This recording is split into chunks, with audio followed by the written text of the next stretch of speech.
I had the table set for 8, crystal glasses, silver cutlery, a roast I'd basted every hour like it owed me its soul. I carved their names into place cards like a child desperate for attention. Mom, Dad, Ethan, Claire, me. I waited. The candles burned low. The food went cold. The silence grew louder. At 6:43 p.m., my phone buzzed. A message from Mom. We decided to eat at Ethan's instead. Happy Thanksgiving, hope you understand. No explanation, no apology, just absence, like I didn't exist. I sat there, alone, staring at their untouched plates, the hollow weight of it all pressing against my chest. When I finally picked up my fork, I couldn't swallow. Every bite tasted like shame, humiliation, years of pretending I wasn't invisible. That's when I heard the door creak open. I turned, expecting echoes or pity, but it was Grandpa. He looked around the room, at the cold dishes, the empty chairs, and finally at me. Still dressed like the perfect host, mascara smudged from holding it together too long. He walked over slowly, took the seat beside me, and said, "They were never coming, sweetheart. Not to this table. Not for you."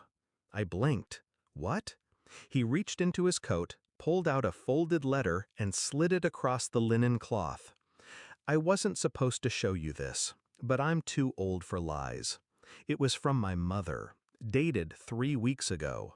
Dad, please make sure Thanksgiving plans are at Ethan's. It's more convenient, and it's better if my name celebrates on her own. She makes things tense. I read it 3 times. Tense? I wasn't dramatic, I wasn't demanding. I was the one who remembered every birthday, every appointment, every little detail no one else had time for. Yet I was always too much, too thoughtful, too quiet, too eager to belong. And that day, I finally stopped pretending. It wasn't rage, not the screaming, plate-throwing kind. It was colder, calculated, sharp as the bone china they never ate off. I stopped calling, stopped showing up. I gave them nothing to resent because I gave them nothing at all. Until the trust fund. Grandpa passed 2 months later. Stroke, peaceful. At the wake, they showed up in all black and crocodile tears. Mom was scanning the room for someone important to impress. Dad shook hands like it was a networking event. Ethan talked about how Grandpa taught him how to fish, which was funny because Grandpa hated water. They didn't ask how I was, didn't thank me for organizing the funeral. But when the lawyer invited us into the study, they showed interest. Real interest. That's where it unraveled.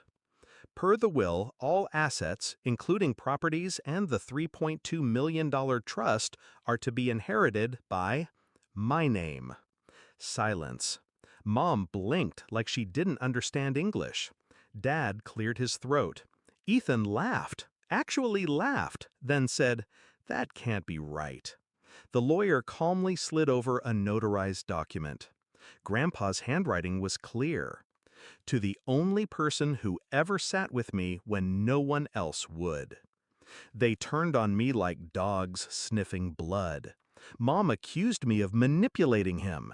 Ethan said I must have forged it. Dad, who hadn't looked me in the eye in years, told me I was being selfish. Selfish. I didn't yell. I didn't flinch. I reached into my bag and pulled out a USB. Here's a video of Grandpa recording the will. Date-stamped. Witnessed. Legal. Also, here's a copy of the Thanksgiving message Mom sent, just in case we're rewriting history. The room froze. Then Ethan snapped, "You think money makes you better than us?" I smiled, slowly. No, but it does mean I never have to sit at your table again. A month later, I heard they were applying for a home loan. Big house, bigger ego. Ethan's startup was failing quietly, and their current mortgage was underwater.